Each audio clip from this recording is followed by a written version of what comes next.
বাংলাদেশ টিমের ক্যাপ্টেন্সি করাটা এটা অনেক সহজ কাজ। ম্যাক্সিমাম ছেলেরা জিজ্ঞেস করবেন তুমি কি করতে চাও, জিজ্ঞেস করবে আমি আসলে খেলতে চাই। বেসিক্যালি আমরা তো আসলে খুব বেশি সময় পাই না ছেলেদের স্কিল ডেভেলপ করার মতো, কারণ ব্যাক টু ব্যাক এত সিরিজ থাকে, একটা থেকে আরেকটা ট্রান্সফার করার মতো বা আমাদের স্কিল ডেভেলপ করার মতো আসলে সুযোগ থাকে না। তো এইবার হয়তো একটু সময় পেয়েছি, স্কিল ডেভেলপ করার জন্য আসলে কিছু ট্রেনিং সেশন রাখা হয়েছে এবং সেই সাথে তাদের ফিটনেস লেভেলটার ব্যাপারে আমরা অনেক বেশি জোর দিয়েছি। এই কারণে আমার মনে হয় এই যে আমাদের প্রোগ্রামটা হয়েছে বেশিরভাগই ফিটনেস লেভেলটা ইমপ্রুভ করার জন্য এবং সেই সাথে তাদের স্কিলটা ডেভেলপ করার জন্য। পার্টিকুলারলি টি20তে আমাদের আসলে কিছু শর্টস লাগবে যেগুলো আসলে আমরা হয়তো আমরা অ্যাপ্লাই করতে পারি না, প্র্যাকটিসের কারণে সুযোগ পাই না, বা যে ধরনের উইকেট আমরা খেলবো সেই ধরনের উইকেট আসলে কোন ধরনের শর্টসগুলো অ্যাপ্লাই করা দরকার সেগুলোর উপরে আসলে আমরা এমফাসাইজ দিয়েছি। আরো সিরিজে তো শিডিউল ঘোষণা হয়েছে, পাকিস্তান সিরিজ আপনার চিন্তা ভাবনা কি, পাকিস্তানের প্লেয়াররা যেতে চায় কিনা এবং আপনাদের আলোচনা কি হচ্ছে? দেখুন, এটা তো আমাদের বোর্ড না, এটা আসলে বোর্ড ডিসাইড করবে এবং দুটা বোর্ড মিলিয়ে আসলে ডিসাইড করবে আসলে সিরিজটা হবে কি হবে না। আমরা আমাদের প্রিপারেশন নিচ্ছি, যেহেতু আমাদের সামনে এশিয়া কাপ আছে, ওয়ার্ল্ড কাপ আছে, সেটার উপর ভিত্তি করে আসলে আমাদের ট্রেনিংটা হচ্ছে। এটাও আমাদের একটা পার্ট অফ সিরিজ ছিল যেখানে আসলে আমরা কীভাবে কী করতে পারি, কোন জায়গাগুলো আমাদের ইমপ্রুভ করতে হবে। বাট সিরিজের ব্যাপারে আসলে আমরা তো রেডি আছি এবং বাকিটা আসলে বোর্ড জানে, তারা ডিসাইড করে আসলে কী হবে না হবে। সালাম ভাই, আপনার কাছে আমি সামগ্রিকভাবে জানতে চাই, যেহেতু আপনারা লং টার্ম 2027 পর্যন্ত আপনারা থাকবেন এবং বাংলাদেশ টিম দুটা ফরম্যাটে অলরেডি ট্রানজিশন পিরিয়ডের মধ্যে দিয়ে যাচ্ছে, টেস্টে বিট বা ইমপ্রুভ সাইড, কিন্তু এই দলটাকে আপনারা মানে একটা ব্যালেন্স লেভেলে নিয়ে আসা, ওয়ানডেতে যেরকম খারাপ অবস্থায় চলে গেছে, আগে ভালো ছিল সেই জায়গাটা একটু ডাউনফল হয়েছে, টি20তে আমরা একবারে ভালো করছি না, সেই জায়গা থেকে আপনার এই দলটাকে কিভাবে আপনারা গড়ে তুলতে চান আগামী কতদিনের মধ্যে মনে হয় যে আমরা একটা ব্যালেন্স জায়গা আবার পৌঁছাতে পারবো? দেখুন, এটা একটা লম্বা প্রসেস, এটা শুধু ন্যাশনাল উপরই আসলে সবকিছু আসলে ডিপেন্ড করে না যে ন্যাশনাল টিমটা কীভাবে যাচ্ছে। এটা আমাদের নিচে যারা এই টিমে খেলতেছে, এইচপিতে আছে, যারা টাইগারে প্র্যাকটিস করবে এবং সেই সাথে আমাদের স্ট্রাকচারটাকে কীভাবে আমরা ডেভেলপ করতেছি, আমাদের কালচারটা কীভাবে ডেভেলপ করতেছি, সব কিছু মিলেই কিন্তু আমাদের আসলে আমরা কোথায় যাচ্ছি না যাচ্ছি সেটা কিন্তু ডিপেন্ড করবে। যদি বলেন টপ লেভেলের ন্যাশনাল টিমের প্লেয়াররা, তাহলে তাদের জায়গা থেকে তারা সর্বোচ্চ চেষ্টা করছে। আপনারা যদি ট্রেনিং দেখেন, তারা আমার মনে হয় না তারা এই লাস্ট কয়েকটা দিন মানুষের মতো ট্রেনিং করছে, যেটা আমাদের দিকে মাঝে মাঝে একটু খারাপ লাগতেছে যে এত এত হার্ড ট্রেনিং করছে। তারা চাচ্ছে তাদের ইমপ্রুভমেন্ট, বা একটা দেশের ক্রিকেটটা শুধু এই গুটি কয়েক প্লেয়ারদের উপরই আসলে নির্ভর করে না। এটার জন্য আমাদের ভালো স্ট্রাকচার লাগবে, ছেলেগুলোর নিচ থেকে কীভাবে ডেভেলপ হয়ে আসতেছে সেটাও একটা অনেক কিছু ডিপেন্ড করে। এটা আসলে সবাই মিলেই করতে হবে।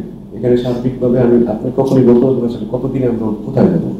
এখন ধরেন আপনি যে ছেলেটা আন্ডার-19 আছে বা এইচপিতে আছে, সে যদি নিজেই স্বপ্ন না থেকে সে ওয়ার্ল্ডের বেস্ট প্লেয়ার হবে, আপনি ন্যাশনাল টিমে আসলে আমার মনে না খুব একটা লাভ হবে। কারণ ম্যাক্সিমাম ছেলেরা জিজ্ঞেস করবেন তুমি কি করতে চাও, জিজ্ঞেস করবে আমি ন্যাশনাল টিমে খেলতে চাই। এর চেয়ে বড় ট্রেনিং কিন্তু তার নাই। তাহলে ওই ছেলেটার দায়িত্বটা কার? ওই ছেলেটাকে বড় প্লেয়ার বানানোর জন্য বা ওই ধরনের বড় চিন্তা করার জন্য তার দায়িত্বটা কার? সেগুলো আসলে অনেক ছোট লেভেলের দিকেই করতে হয়। তো সবাইকে মিলেই আসলে আমাদের আগাইতে হবে। এখানে প্রতিটা ডিপার্টমেন্টে আসলে এক হয়ে কাজ করতে হবে। আমি যতটুকু মনে করি যে এই জায়গাটা আমাদের অনেক ল্যাকিংস আছে, যে আমরা ন্যাশনাল টিম কি চাচ্ছি সেটাকে এইচপি কি ওইখান থেকে সেই সার্ভিসটা দিচ্ছে কিনা, বা এইচপিতে যারা করতেছে তারা আসলে কি চাচ্ছে। কারণ ন্যাশনাল টিমের রিকোয়ারমেন্টের উপরে কিন্তু ডিপেন্ড করবে আপনার পরবর্তী কোন ছেলেগুলো কীভাবে আসবে, সেটা মেন্টালি হোক, ফিজিক্যালি হোক, টেকনিক্যালি হোক, টেকনিক্যালি হোক, সবকিছু মিলেই কিন্তু একটা দেশের ক্রিকেট আগাবে। তো এটা শুধু একটা কোনোটা প্লেয়ারের উপরে ডিপেন্ড করে না, এটা সমষ্টিগতভাবে আমাদের কাজ করতে হবে। এবং এটা আমার মনে হয় যে এই একটা জায়গায় আমাদের খুব তাড়াতাড়ি জেলিং করতে হবে, যে চারটা সেক্টর আমি বলবো, যেটা ডেভেলপমেন্ট বলে, এইচপি বলে, তারপর টাইগার বলে, ন্যাশনাল টিম, এবং সেই সাথে যারা এখানে কাজ করতেছে তাদের সবার লক্ষ্য যেন একই হয়। তো এটা পরিকল্পনাটা খুব ভালোভাবে করতে হবে, এবং সেই পরিকল্পনা যদি ঠিক করতে না হয় আমরা মনে হয় সবসময় আলাদা মনে হয় একই জায়গায় থেকে করবো। আপনার প্রাসঙ্গিক একটা কথা বলি, সেটা হলো আপনি নিশ্চয়ই এই টিমের ম্যাচ দেখেছেন কিনা আমি জানি না, নিউজিল্যান্ডের বিপক্ষে আমাদের যারা ডোমেস্টিকে অনেক রান করে টপ অর্ডার ব্যাটারদের খেয়াল করছে কিনা, তারা কিন্তু নিউজিল্যান্ডের বিপক্ষে হোমে খেলেও তেমন একটা স্কোর করতে পারে না। এটা আসলে আমাদের ব্যাকআপ কি ওইরকম অনেক বেশি খেলেছিল বেটার না বলুন। ডোমেস্টিক আপনারা সবসময় ডোমেস্টিকের সাথে যখন ইন্টারন্যাশনাল একটা খেলা হয় তখন এভাবে বিস্তর ফারাক থাকে, যে ফারাকটা আসলে আমরাও মেকআপ করতে পারতেছি না, এটা আমাদেরই ব্যর্থতা। কারণ একটা ছেলে যখন ঢাকা লিগ খেলে আপনি হয়তো বেশিরভাগ সময় দেখবেন কি সেকেন্ড ওভারে হয়তো লেফট আর্ম স্পিনার চলে আসছে, বা ইন্টারন্যাশনাল খেলতে গেলে আপনার দেখা যায় প্রতিদিন 140 কিলোমিটার বেগে বলকে তাদের বল ফেস করতে আসছে। সেটা তো আসলে প্লেয়ারদের ব্যর্থতা বলা যাবে না, এটা আসলে আমরাই হয়তো সেই সুযোগটা তাদেরকে দিতে পারি যে কীভাবে তাদেরকে ডেভেলপ করতে হবে। যে ছেলে ডোমেস্টিকে পারফর্ম করতেছে তার ভিতরে নিশ্চয়ই কিছু না কিছু আছে, বাট তাকে সেইখান থেকে যখন ন্যাশনাল টিমে যখন আসবে তাকে ওই টেস্টটা দিয়ে আনতে হবে। তো আমার মনে হয় যেহেতু এখন এই টিমে অনেক ভালো প্রোগ্রাম আসছে, যেহেতু নিউজিল্যান্ড আসছে, এটা ভালো একটা টিম আসছে, সেই সাথে তারা হয়তো সামনে অস্ট্রেলিয়াতেও খেলবে, তারা যখন এইসব লেভেলে পারফর্ম করবে আমার মনে হয় তখন কিন্তু তারা অলরেডি একটা ইন্টারন্যাশনাল ফ্লেভার পেয়ে যাবে, তখন হয়তো তাদের ন্যাশনাল টিমে পারফর্ম করা তাদের জন্য অনেক সুবিধা হবে। স্যার, লিটন কুমার দাস ক্যাপ্টেন্সি পেয়েছেন, 26 বিশ্বকাপ পর্যন্ত ক্যাপ্টেন্সি করবেন। লাস্ট যে ফ্রান্সাইজি আসলে আপনি লিটনে একটা জুটি ছিল আপনাদের, সেই জায়গাটা তো তিনি সফলই ছিলেন। কি মনে হয় যে আসলে সালাউদ্দিন এবং লিটন যে জুটি, সেই জুটিটা আমাদের জন্য স্যার মানে সুদিন দেখাবে কিনা, কিংবা লিটনের ক্যাপ্টেন্সি নিয়ে আপনি কি বলবেন? আসলে ইন্টারন্যাশনালে যে অ্যাক্টিং ক্যাপ্টেন হিসেবে তিনি 4 ম্যাচে 3টা জয় আছে তার। দেখুন, এটা সালাউদ্দিন বা এটা লিটনের এরকম জুটি না, এটা আসলে বাংলাদেশের টিমের ক্যাপ্টেন মানে আসলে পুরো দেশেরই ক্যাপ্টেন, এটা আমাদের মানতে হবে। আপনারা হয়তো অনেকে অনেক অপছন্দ করেন, অনেকে হয়তো অনেক ক্যাপ্টেন দিলে আপনাদের হয়তো মাথা গরম হয়ে যায়, কিন্তু বাংলাদেশ টিমের ক্যাপ্টেন্সি করাটা যদি আপনারা বাইরে থেকে মনে করতে পারেন যে অনেক সহজ, এটা অনেক সহজ কাজ না, এটা অনেক কঠিন কাজ, এবং এটার জন্য আমাদের সবাইকে আসলে সাপোর্ট করতে হবে। লিটনের আমি বলবো যে তার ক্যাপ্টেন হিসেবে যে রিকোয়ারমেন্টগুলো দরকার, যেভাবে টিমকে উদ্বুদ্ধ করা, স্ট্র্যাটেজি কি বলেন, সব দিক দিয়ে তার আমার মনে হয় সে খুবই ভালো, এবং সে চেষ্টা করতেছে কীভাবে দলটাকে সামনে আগায় দিতে হবে। কারণ একটা ক্যাপ্টেনই কিন্তু টিমটা চালাবে, আমরা যারা বাইরে আছি, যা বোর্ডে আছি, আসলে আমরা টিম চালাবো না, চালাবে কিন্তু ক্যাপ্টেন এবং কোচ। তাদেরকে তাদের পূর্ণ সমর্থন দিতে হবে, আমরা যারা আছে পাশে আমরা সবাই হেল্পিং হ্যান্ড। সো তাকে সেই ফ্রিডমটা দিলে আমার মনে হয় সেও ভালো করবে। আপনার লিডার কিন্তু সবসময় মানে দিয়ে বানানো যায় না, এটা সবসময় একটা সহজাত প্রকৃতি, সবাই লিডার হতেও পারে না। সো এবং মনে করতে হবে যে ক্যাপ্টেন্সি যখন কেউ করে সে কিন্তু পুরো বাংলাদেশের প্রতিনিধিত্ব করে, তারপর অনেক চাপ থাকে, তবে তাকে সেই সমর্থনটা দেওয়াটা কিন্তু আমাদের নৈতিক দায়িত্ব। এবং আপনারা যারা মনে করেন যে বাইরে থেকে বাংলাদেশ টিমের ক্যাপ্টেন্সি করা অনেক সহজ, আপনারা আসলে ভুল রাজ্যে আছেন।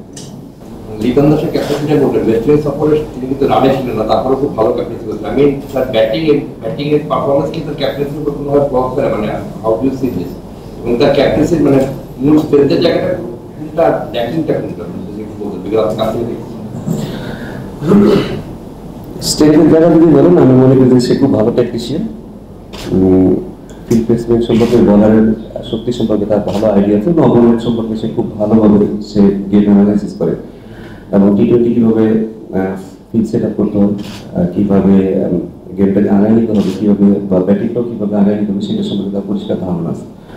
উইকেট বলে, বোলার হ্যান্ডলিং বলে, টিম হ্যান্ডলিং বলে, সব কিছু তার একটা, আমি মনে করি যে এটা তার একটা স্ট্রেংথ।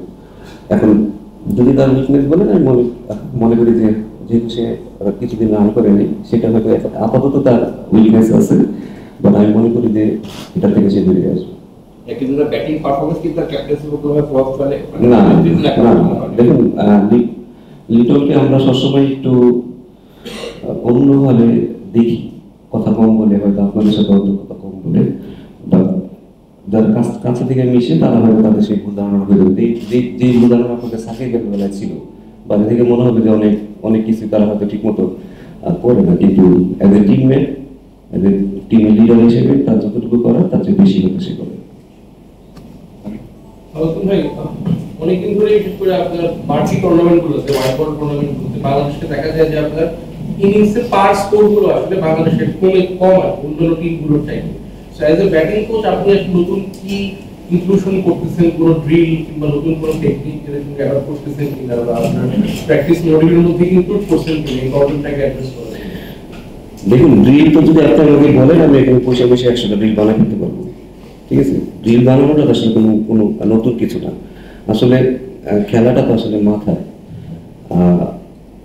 আমরা কিভাবে আসলে ক্যালকুলেশন করতেছি, আমরা কি লজিক্যাল ওয়েতে ক্রিকেট খেলতেছি কিনা, আমরা মনে হয় মাঝে মাঝে লজিক ছাড়া ক্রিকেট খেলি। ওই জায়গাটা আসলে ইমপ্রুভ করাটা খুব সহজ কাজ না, যদি স্কিল বলেন, টেকনিক বলেন, আপনি যেভাবে ড্রাইভ খেলেন আমিও সেভাবে ড্রাইভ খেলি, নিশ্চয়ই তাহলে কোথাও না কোথাও সমস্যা আছে। সমস্যাটা আসলে মাথায়, তাহলে ওই জায়গাটা কীভাবে ইমপ্রুভ করা যায় সেটা শুধু বললাম আর হয়ে গেল তা কখনই হবে না। এটার জন্য আসলে অনেক কালচারাল ব্যাপার থাকে, যে জিনিসগুলো নিয়ে আমরা আসলে অলরেডি আমরা কাজ শুরু করছি। কারণ এই একটা জায়গা আমার কাছে মনে হয় এই জায়গাটা আমাদের খুব তাড়াতাড়ি ডেভেলপ করতে হবে। এখন বললেই হবে না যে আমরা করবো, বাট এটা আমাদের খুব তাড়াতাড়ি করতে হবে। যেমন ধরনের রেসপন্সিবিলিটির কথা বলা আছে, সেটা আমরা চেষ্টা করছি ছেলেদের উপরেই ছেড়ে দিতে, তাহলে তারা হয়তো তাড়াতাড়ি শিখবে। একজন আরেকজনকে কোচিং করানো, সেটাও একটা নতুন স্ট্র্যাটেজি আমরা হয়তো নিয়েছি, যেটা থেকে তারা নিজেরা ক্রিকেটটা নিয়ে একটু চিন্তা ভাবনা করবে। সো এরকম ভাবে চেষ্টা করছি যে আমাদের কালচারটা যেন একটু চেঞ্জ হয়, যেখান থেকে ছেলেরা নিজেরাই শিখবে এবং নিজেরাই দায়িত্ববান হবে এবং নিজেরাই নিজেদের প্রবলেমটা সলভ করতে পারবে। আমার তখন হয়তো আমরা তাড়াতাড়ি ক্রিকেটটা অনেক আগে নিতে পারবো।